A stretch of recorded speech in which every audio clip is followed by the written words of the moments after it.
If you're unable to install Windows 11 version 25H2 due to error code 0x80240437, start by opening Windows Update.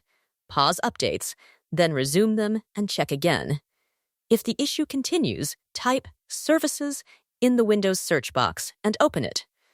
Find Windows Update, Background Intelligent Transfer Service, and App Readiness.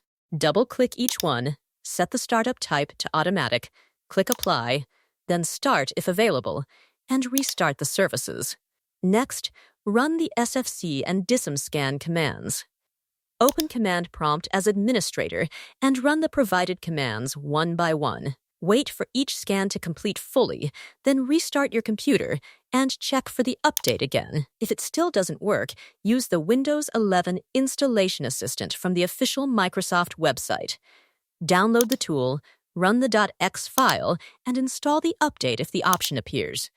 You can also go to Windows Settings, then Windows Update, Advanced Options, and Open Recovery. Click on Fix Problems using Windows Update to reinstall the current version of Windows while keeping your apps and personal files. As a final step, use the Media Creation tool. Download it from the Microsoft website, create the ISO file, run the setup file, and choose the option to keep personal files and apps before installing. This should help you successfully install version 25H2. That's it. Thank you so much for watching. Please like this video and subscribe to the channel.